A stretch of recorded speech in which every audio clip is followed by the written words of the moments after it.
नमस्कार दोस्तों, दरभंगा रॉक्स में आपका स्वागत है। क्या मधुबनी के पुलिस पत्रकार अविनाश झा के हत्यारों को बचा रही है? क्या सत्ता का संरक्षण प्राप्त है? आखिर क्यों नहीं असली हत्यारे अब तक पकड़े गए हैं? क्यों नहीं डॉक्टर सत्य प्रकाश जो एसपी हैं मधुबनी के, वो क्यों नहीं इस हत्याकांड पे सामने आ रहे हैं और हत्याकांड के पीछे के मोटिव को बता रहे हैं?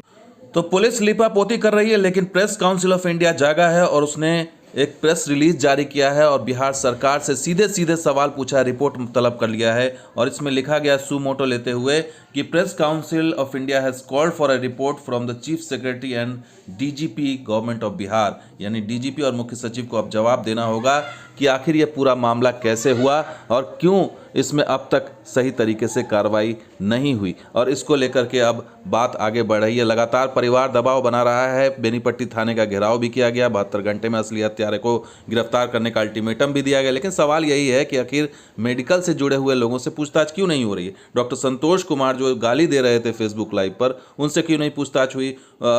और इससे जुड़े और भी लोग हो सकते हैं, क्योंकि करोड़ों का कारोबार बंद करवा दिया अपने अभियान से, फर्जी जो चल रहा था रैकेट वहाँ पर।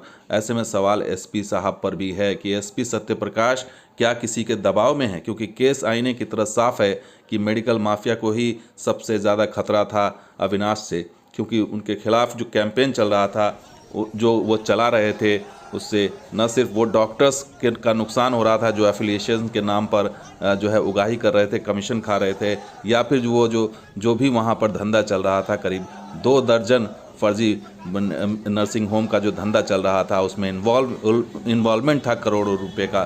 क्या यही वजह है, पैसा ही वजह है जो इसमें पुलिस ने अब तक असली हत्यारे पर हाथ नहीं डाला है? ये भी बड़ा सवाल है। तो अविनाश के हत्यारे को आखिर पुलिस क्यों बचा रही है? और सवालों के घेरे में मधुबनी पुलिस है। और उससे भी बड़ा सवाल यही है कि आखिर बिहार सरकार क्या कर रही है? बिहार सरकार की तरफ से सवाल सबसे अहम उठ रहे हैं एसपी सत्य प्रकाश पर कि सबसे पहले इन्होंने कह दिया कि अविनाश पत्रकार ही नहीं है, जबकि पोर्टल पर वो बाकायदा पत्रकारिता कर रहा था। दूसरा, प्रेम प्रसंग का मामला आखिर क्यों बता करके मामले को जल्दबाजी में, केस बंद करने की जल्दबाजी आखिर क्यों है? इसमें आगे की जांच का क्या प्रगति? अब तक कोई प्रेस कॉन्फ्रेंस, कोई जानकारी नहीं दी गई है। मेडिकल माफिया एंगल से जांच अब तक क्यों नहीं हुई? इस एंगल से जांच जो है होती तो शायद असली हत्यारे पकड़े जाएंगे। मेडिकल माफिया से साठगांठ के भी आरोप लग रहे हैं, क्योंकि पैसा करोड़ों में इन्वॉल्व है इसके अंदर। और असली हत्यारे को आखिर क्या सत्ता का संरक्षण क्या क्यों हो सकता है कि एसपी सत्य प्रकाश के ऊपर कोई राजनीतिक दबाव हो और इस वजह से वो आगे कार्रवाई नहीं कर रहे हैं या अपनी ज़ुबान नहीं खोल रहे हैं? क्योंकि लगातार उनसे कांटेक्ट करने की कोशिश की जा रही, लेकिन वो कोई भी सामने आकर के बयान उन्होंने ऑफिशियली नहीं दिया है। यहाँ तक कि जो हिंदुस्तान टाइम्स के वरिष्ठ संवाददाता हैं विष्णु के झा, उन्होंने अपनी रिपोर्ट जो फाइल की उसमें ये भी कहा कि 2 नर्सिंग होम्स जो हैं वो बंद किए गए उनकी हत्या के बाद। और साथ ही ये भी कहा गया कि प्रेस रिलीज़ में जो है वो completely silent on the motive behind the crime, यानी कि हत्या के पीछे का जो असली मकसद है उसके पीछे पुलिस बिल्कुल खामोश है।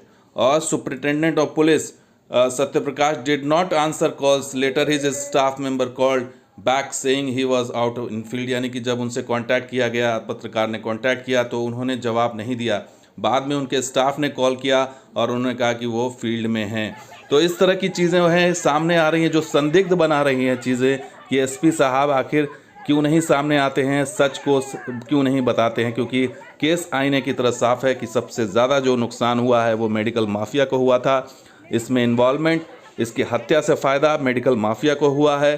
और इसको प्रेम प्रसंग का मामला बता करके केस को रफा दफा करने की जो चाल चली जा रही है, इससे स्थानीय लोगों में सख्त गुस्सा है, नाराज़गी है।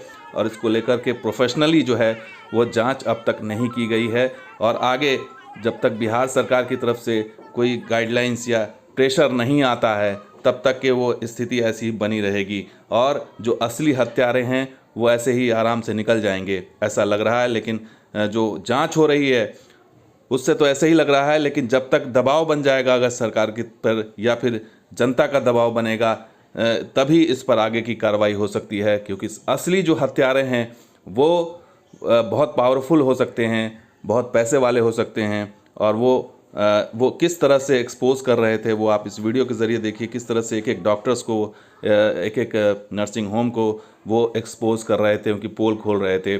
जाहिर सी बात है ये हत्या कोई आम हत्या नहीं है, इसके पीछे बहुत पावरफुल लॉबी है जो पैसे से, पावर से पूरा उसने मैनेज कर रखा है अब तक।